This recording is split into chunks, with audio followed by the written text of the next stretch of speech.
Quiero que vaya conmigo rápido al libro de Isaías. No tengo mucho tiempo porque quiero ministrar. Isaías y capítulo 41 y verso 18. Si me regalan un poquito de volumen hacia afuera, un monitor, y debe ser esas semanas que no prediqué, me siento que estoy como esforzando la voz y me cuesta ahorita predicar. Debe ser por eso, ¿no? La adrenalina, de no ministrar estos días, y tengo la voz así como dormida está mi voz, es la palabra. Estaba en reposo porque no prediqué. Literalmente por 3 semanas no prediqué. Así que si yo no predicaba hoy me salían letreros por todos lados. Isaías y capítulo, gracias, así sabía el volumen, me parece perfecto. 41 versos. Voy a usar 2 versiones, Nueva Traducción Viviente y Reina Valera 60. Y dice la escritura, en el nombre del Padre, del Hijo y bajo la unción del Espíritu Santo: abriré ríos. Diga conmigo, ríos. Yo quiero que suene esa S porque no es río, es ríos. Para ellos en los altiplanos. Les daré fuentes de agua en los valles, y llenaré el desierto con lagunas de aguas. Por la tierra reseca correrán ríos alimentados por manantiales. Ese mismo capítulo, la Reina Valera 60 dice: en las alturas abriré ríos y fuentes en medio de los valles. Abriré en el desierto estanques de agua y manantiales de agua en la tierra seca. Alguien, antes de colocarse en su silla, levante su mano y diga conmigo: ríos en la tierra seca. Asegúrese que mencione la S. Diga conmigo: ríos en la tierra seca. Ese es el título de mi mensaje en esa mañana para ti: ríos en la tierra seca. Puede tomar su lugar. Isaías le está hablando al pueblo de Israel en medio del exilio babilónico. Isaías empieza a hablar una palabra para esa generación. Empieza a ministrar el corazón de Israel y les estará diciendo a ellos algo que iba a alimentar su corazón para el camino. Voy a abrir otra vez ríos en la tierra seca. Voy a abrir manantiales para ustedes. Mis hermanos, una de las cosas que hoy la iglesia sufre es sequía espiritual. Y a veces esa sequía llega sin preguntarte cómo. Y tú te puedes examinar y decir: ¿será que hice algo? ¿Será que pequé? ¿Abrí una puerta? A veces no es nada, sencillamente llega. Y todos en algún momento vamos a tener que pasar y atravesar por el desierto. Déjame decirte algo: el problema es que nos han anunciado que el desierto significa muerte. Y déjame decirte, no, Jesús pasó por el desierto y no específicamente fue la muerte. La muerte fue en el Gólgota, no en el desierto. En el desierto se le reveló. En el desierto el Padre se le reveló con poder. En el desierto el ministerio de Jesús tomó poder. Y después de ese desierto, después de esos 40 días y 40 noches en el desierto, el primer milagro empezó a ver Jesús. Es que en el desierto se le reveló el poder. El diablo te ha dicho, como le digo a los hebreos, déjame decirte algo: los hebreos repetían lo que oían del diablo. Hay 2 cosas que puedes hacer en la vida: repetir lo que oyes de Dios o repetir lo que oyes de las tinieblas. Yo te recomiendo repetir lo que oyes del Padre, y eso no es otra cosa que lo que la palabra de Dios que está escrito para ti. Israel estaba diciendo: vamos a morir en el desierto. ¿Quién cree que les decía eso? Comían manjares allá y decían los israelitas: ¿para eso nos trajiste, Moisés? ¿Para hacernos morir en el desierto? Pero ellos que estaban hablando cosas que no entendían, porque resulta y pasa que en medio del desierto niños nacieron. Esa fue la razón por la cual cuando llegaron a Gilgal, el primer lugar que Israel pisó antes de entrar a Canaán fue Gilgal, y ahí se fue la nube, ahí se fue la columna. Dios les dijo a los israelitas: circuncídense hoy. ¿Sabe por qué? Porque en medio del desierto, donde el diablo dijo que iba a haber muerte, había niños que nacieron. En el día 1, en el día 2, en el día 5, en el día 20, niños nacieron. Y cuando llegaron a Gilgal, tenían 39 y 40 años. Esos muchachos nunca se habían circuncidado. Además que un hebreo de pura cepa se circuncidaba al 8º día de haber nacido. Si no me querés preguntar, el apóstol Pablo, teniendo un conflicto con ellos, digo: yo quieren saber que ustedes, si quieren saber, yo hablo más en lengua que todos ustedes. Yo soy judío de pura cepa. circuncidado al octavo día. Pablo me enseñó que los judíos se circuncidaban al octavo día. Habían pasado 39 años y estos muchachos no se habían circuncidado. Y Dios dice, ellos tienen que estar en pacto, que se circunciden antes de entrar a Canaán. Ahí están en Gilgal, las puertas del primer lugar de la promesa. Circuncídese ahora. Y cuando lo hicieron, la voz de Dios vino y dijo, hoy he quitado de vosotros el oprobio de Egipto. Pero no quiero explicarte esa parte teológica. Lo que quiero concentrarme es que donde el diablo dijo que habría muerte, donde ellos mismos dijeron, me trajiste al desierto para matarme, en ese lugar salió vida. Porque me gusta saber que algo que Dios hace, aún en el peor territorio, en el peor terreno, cuando la gloria de Dios que está sobre tu vida, tú tendrás que fructificar. Yo vengo a declarar sobre tu vida que donde el diablo ha hablado muerte, desesperanza, ahí ese lugar califica para que la gloria de Dios entre y te arrope. Dice, aquí yo hago cosa nueva, dice el profeta Isaías. Pronto saldrá la luz, no la conoceréis otra vez. Abriré camino en el desierto y ríos otra vez en la soledad. Quiero enseñarte algo muy rápido, muy básico. Dios siempre obra en un ambiente de imposibles. Si tienes un imposible enfrente, tú estás calificando para que el Padre obre. El problema de la gente es que logra juzgarte por lo que estás viendo tu temporada. Déjame decirte que el desierto es una temporada. El desierto no es tu casa, es un lugar de paso. Como tampoco fue el lugar donde Jesús nació. Ese establo en Belén no fue otra cosa que un lugar transitorio. Jesús no se frustró, Jesús no se enojó porque decía, el Hijo de Dios naciendo en un establo donde viven las vacas, donde duermen las vacas. Jesús sabía que eso era transitorio, que su lugar no era el establo, era el trono. ¿Alguien me está entendiendo? Cuando tú sabes cuál es tu lugar, tú entiendes que el desierto es transitorio. El desierto no vino para matarte, vino para mostrar su poder, vino para que el Padre se revelara en tu vida. Y el diablo pensó que te iba a hacer creer que el desierto era tu lugar de muerte, pero yo vine a anunciarte que el desierto no es tu lugar de muerte. Cuando Israel se levanta, Moisés se levanta y le dice, deja ir al pueblo para que vayamos y adoremos a Dios en el desierto. Él estaba diciendo algo: el desierto no será mi lugar de muerte, el desierto será mi lugar de adoración. Es que yo sé dónde ha nacido mi mejor adoración, ha sido en el desierto. Donde ha nacido mi mayor oración, en el desierto. Mis mejores mensajes han venido de mis desiertos. Por eso le digo, deja al pueblo para que vayamos a adorar al desierto. Porque el desierto no es el lugar de muerte. El diablo te hizo creer. La gente pensó que el lugar momentáneo que estabas pasando, llamado desierto, era tu lugar de muerte. Pero te tendrá que preparar el diablo. Tendrá que ver la gente, la misma gente que te ve llorar, es la gente que te verá reír. Porque en vez de muerte tendrás vida y alegría. Yo no sé si alguien me está entendiendo.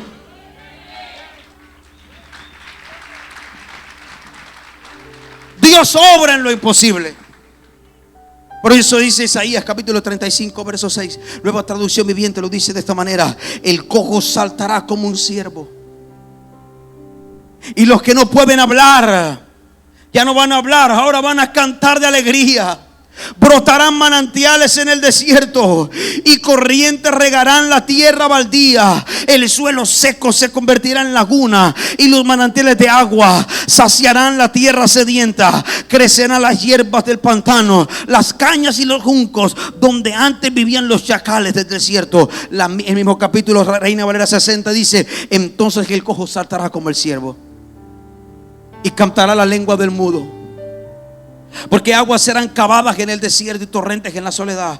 El lugar seco se convertirá en estanque y el sequedal en manaderos de aguas. En la morada de chacales en su gloria será el lugar de cañas y juncos. Déjame decirte esto: Isaías, que estaba hablando a Israel en el momento más terrible, en medio del exilio babilónico. Ellos que estaban desanimados, como a lo mejor tú te sientes hoy. Ellos que estaban lejos de su tierra, como literalmente algunos que están hoy. Pero no solo era una tierra física, porque estar lejos de la tierra no te habla de una tierra literalmente específica, te habla lejos del cumplimiento de la promesa. Cada día vemos más lejos que el sueño, cada día vemos más lejos lo que Dios habló. Como que Dios habló pero voy en retroceso, como que Dios dijo que iban avanzada pero como que retrocedo. Ellos que estaban viviendo algo así, ellos dijeron: vamos a estar en una tierra pero no la vemos.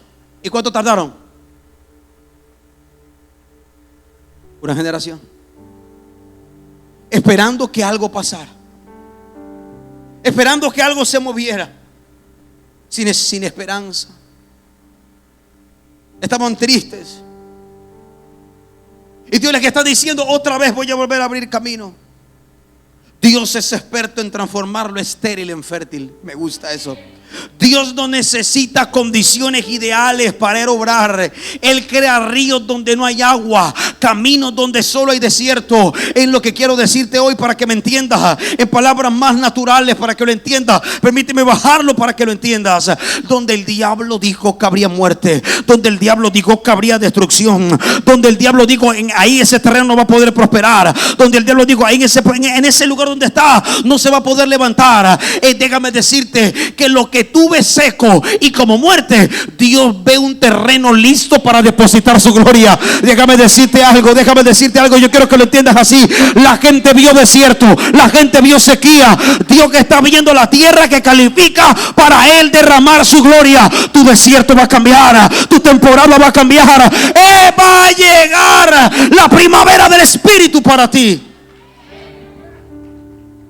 Así que no sé si estás en un tiempo seco espiritualmente, emocionalmente, económicamente. Dios puede obrar precisamente allí. Dios no necesita un terreno bueno. Déjame decirte algo más. Si tú has leído en las historias de los avivamientos, nunca un avivamiento vino cuando todo estaba bien. Todo estaba patas para arriba. Cuando Dios empezó a hablar sobre Colombia, hace 40 años atrás, el evangelio en Colombia no es lo que es ahora. Hace 30, 40 años atrás, que el evangelio en Colombia era para pobres, desocupados y gente sin oficio. El Señor empieza a soplar sobre Colombia y empieza a cambiar el sonido de las naciones. En los 80, la época oscura para el país, todos los noticieros internacionales hablaban de dos ciudades. Colombia se resume en dos ciudades: Medellín y Cali.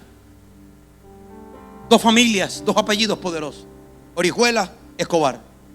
Esas eran las noticias de la nación. Y tú aquí en Colombia escuchabas carro bomba, papa bomba, balón bomba, abuela bomba, todo lo que se pueda explotar, suegra bomba, todo. Y de repente Dios empieza a soplar sobre Colombia. Y la gente de las naciones empieza a escuchar que Dios se está moviendo en Colombia. Y en la época más oscura, Dios empezó a visitar este territorio. Han pasado más de 30 años y Colombia no es ni sombra de lo que era. No nos vemos como queremos. No somos lo que Dios nos ha dicho, pero vamos en camino a eso, yo lo creo. Hoy hay millones y millones de creyentes en este bendito país. Las cosas han cambiado.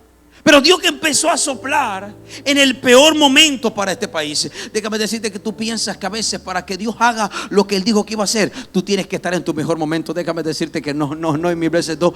Dios no le importa la condición que estás viviendo.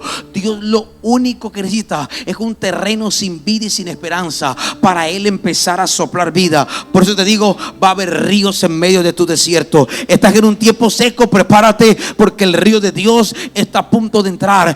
Dice la escritura: del río y sus corrientes alegran la ciudad de Dios. ¿Saben por qué la alegran? Porque ese río tiene nombre propio. Ese río no es un río como cualquier río. Es un río que todo el que entra vive. Es un río donde los peces se multiplican. Es un río donde los árboles plantados al lado y lado crecen y dan fruto. Y la hoja sirve para medicina. Nada se desperdicia, porque ese río tiene nombre propio. Ese río representa el espíritu de la promesa, el Espíritu Santo. Salmo 107:35 dice: vuelve el desierto en estanque de agua y la tierra seca en manantiales.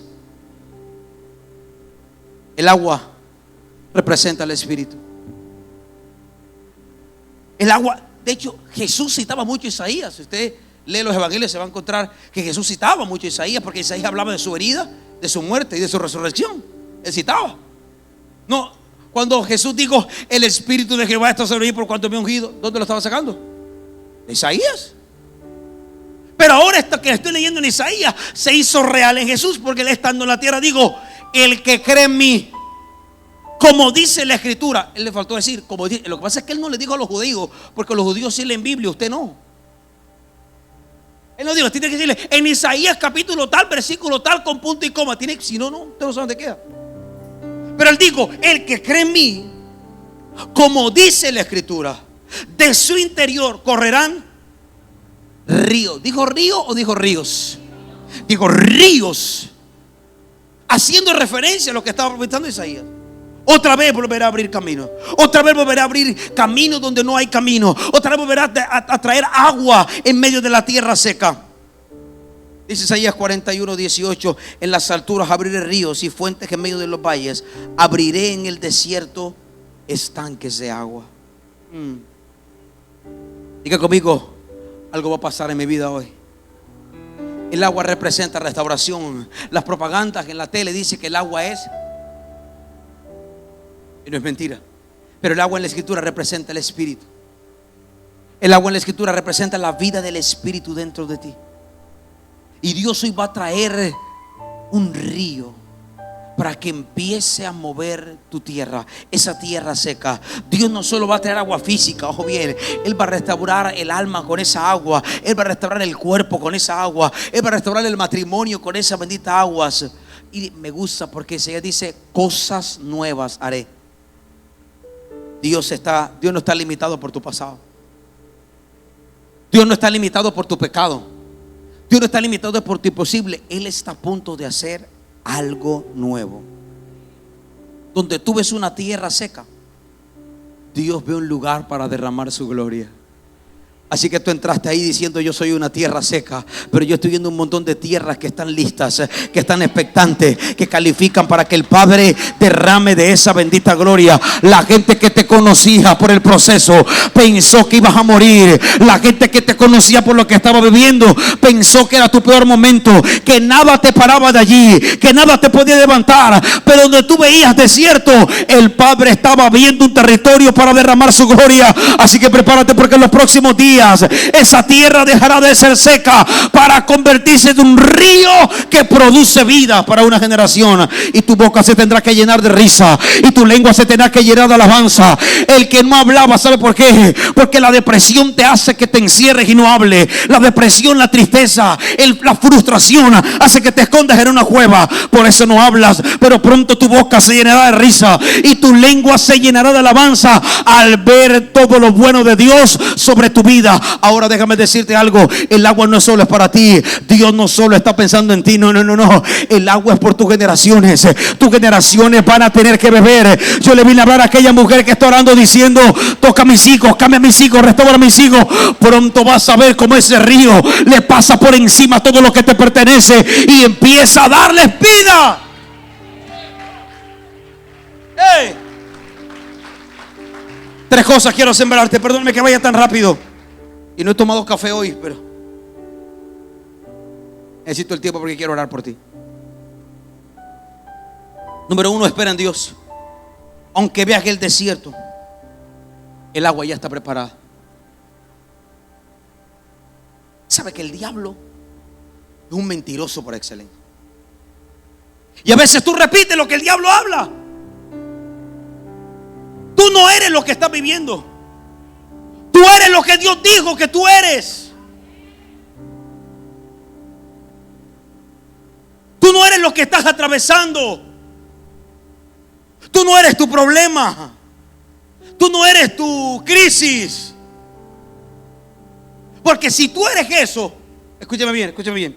Si tú eres tu crisis, entonces Dios no puede hacer nada por ti. Porque Él no envió a su hijo a morir por una crisis. Él no envió a su hijo a morir por un problema. Él no envió a su hijo a morir por una condición. Él envió a su hijo a morir por los que Él quería ser hijos. Por eso Jesús cuando murió como el unigénito y resucitó como el primogénito, el primero de muchos. O sea, antes de era el único, después de se volvió en el primero. ¿Alguien me está entendiendo? Tú no eres tu problema. Y el mundo puede señalarte, incluso la iglesia puede declarar y decir, ya este no se levanta de aquí. Los evangélicos, los amigos tuyos pueden decir: y este es el final, esto no pasa más de allí, no hay nada que lo que Dios pueda hacer por él o por ella. Yo creo que este es su peor momento, no hay nada que lo pueda. Me gusta porque Dios necesita un territorio así para poder operar. Cuando Jericó estaba cerrada, bien cerrada, yo digo: es hora de entrar. A Dios no le gustan las cosas fáciles, Él le gustan los imposibles, porque Él es el Dios de los imposibles. Él se manifiesta en lo imposible. Déjeme decirle que David en sus peores momentos escribió las mejores cosas. ¿Sabe ese salmo que usted lee que parece poesía? Muchos de ellos se escribieron en momentos duros. Ten piedad de mí, oh Dios, conforme a la multitud de tus piedades, borra mis rebeliones. No me eches de delante de ti, ni quites de mí tu Santo Espíritu. Parece un poema eso. Pero ¿sabes cómo lo escribió David? Cuando el profeta le declara su pecado, un año David escondiendo su pecado. Un año entero. Pudo declarar: cuando cayese envejecieron mis huesos, que me gemir todo el día, porque de día y de noche se grabó sobre mí tu mano. Ese salmo nace en el momento de un conflicto. ¿Sabe qué otra cosa escribió David? Dice: el pan de cada día se mezcló con mis lágrimas. Estaba diciendo: tenía que comer porque me obligaban mi gente. Los que cuidaban de mí me obligaban a comer el pan. Yo me metí un pedazo de pan, las lágrimas corrían por mis mejillas y se metían en la boca. Así que combinaban lágrimas con pan de día y de noche. Dice: wow, qué poesía. Poesía. Lo escribió en el momento cuando su hijo Absalón se rebeló para matarlo y quedarse con todo lo que era de su padre. Y escribió algo más: mi piel quedó pegada en mis huesos. Todos esos salmos que parecen poesías fueron escritos en un tiempo de desierto. Déjame decirte algo: mis mejores mensajes han venido de desiertos. Mis mejores adoraciones han salido en los momentos de desierto. Mis mejores oraciones han salido y han surgido en mis momentos de desierto, de sequía, de soledad.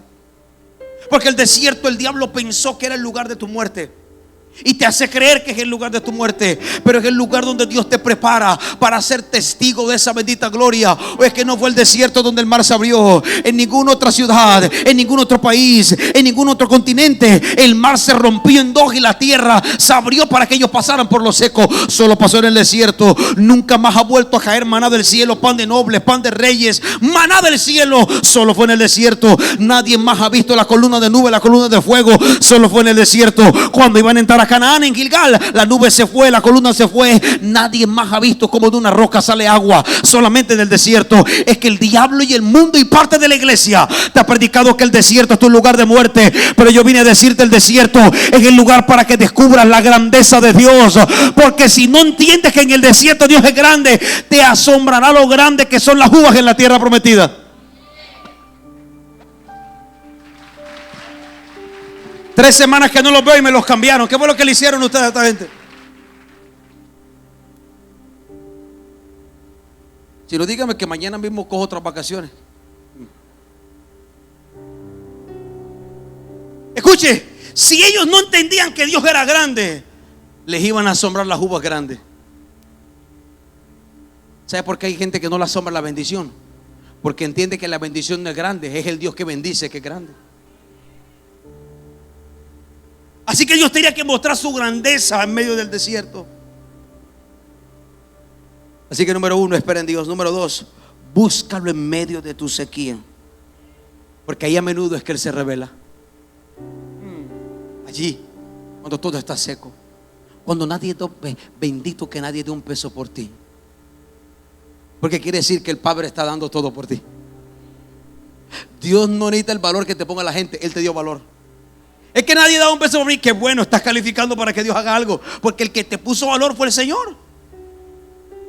Y la iglesia aprende a castigar el proceso de la gente a veces piensa que el proceso es eterno. No, lo eterno es Dios, no es el proceso. Lo que tú estás atravesando no es eterno, es momentáneo. Pronto Dios va a cambiar tu temporada. La temporada de sequía será cambiada por una temporada de lluvia gloriosa que va a caer sobre tu vida. Número 3, declara su promesa. Usa esos pasajes, usa la Biblia como una fuente de vida para ti. Declara su palabra, declara su promesa. Déjame decirte algo, familia preciosa: lo que tú no declaras, alguien más lo va a declarar por ti. La gente tiene un problema con esto de declarar, de decir. Mis hermanos, a fin de cuentas, todo lo que tú digas se convierte en vida o muerte. Y si todo es vida y muerte, porque la Biblia dice que el poder de la vida y la muerte está en mi lengua, yo no voy a darle paso para hablar muerte. Voy a hablar vida.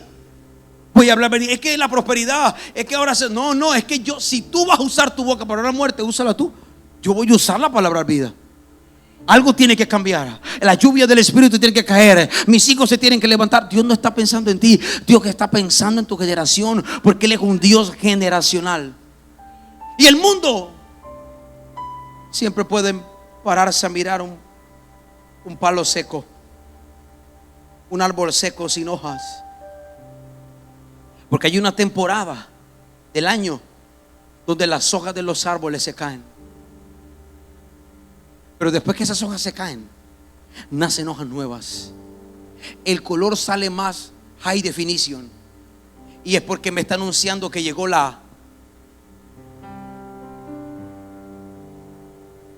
es porque me está anunciando que algo nuevo viene.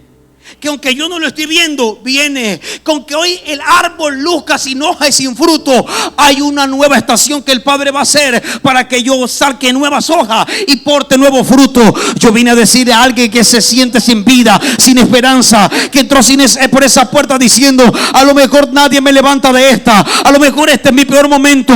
Otra vez, dice el Señor, el que lo hizo una vez lo va a hacer otra vez volverá, otra vez el río va a volver a sonar, otra vez el soplo del Espíritu va a llegar sobre ti,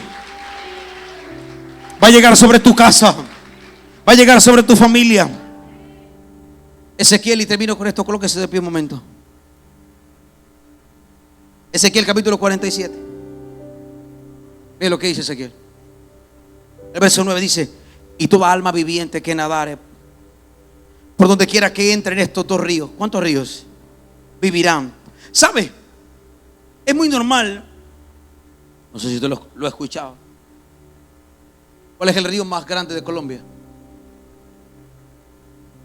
¿Cuál es el río más grande de Colombia? Ha perdido usted sociales. No estudió. Es guancho, que es la cosa.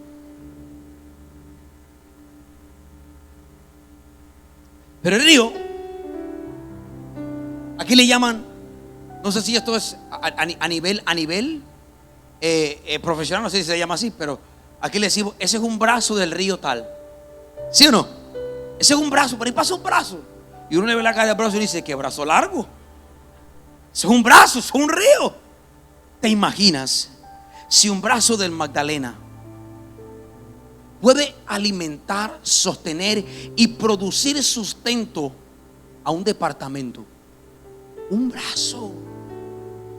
Porque la pierna es más larga que el brazo. No era una pierna, un brazo. Decimos acá en la costa, no, coloquialmente.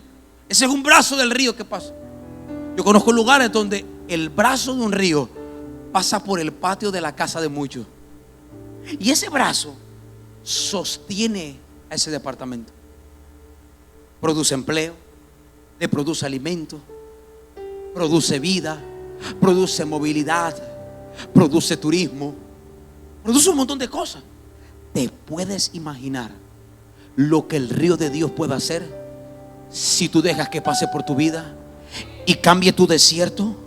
Cambie tu estación. Yo no sé cómo te sientas hoy, y no está mal, porque a veces que uno está parado en un desierto siente que ese desierto es la muerte. Yo entiendo a los israelitas cuando decían: me trajiste aquí para matarnos, no había sepulcro en Israel. Yo me imagino a Moisés diciendo: estos a quienes están escuchando, a mí no me han pedido consejo. Porque el problema es cuando usted escucha a todo el mundo, usted no va a hablar el lenguaje de Dios, porque no todo el mundo tiene el lenguaje de Dios en su boca. Este tipo estaba hablando, esta gente estaba hablando cosas que Moisés no nos había enseñado. Y aquí están escuchando, porque dice que los traje para matarlos, que si no había sepulcros allá en la tierra de ellos para que vinieran a morir en el desierto. ¿Quién les digo a ellos que el desierto es un lugar de muerte? Si en el desierto Dios nos ha mostrado su gloria. Mira, era tanto el desierto un lugar de adoración, que un día Moisés se fue al monte. Dios se le reveló. ¿Se recuerda usted la historia? Y le dio, ¿qué le dio en el monte? Esos 40 días, ¿qué le dio? ¿Qué le dio? Hermano, estudie porque usted está grave.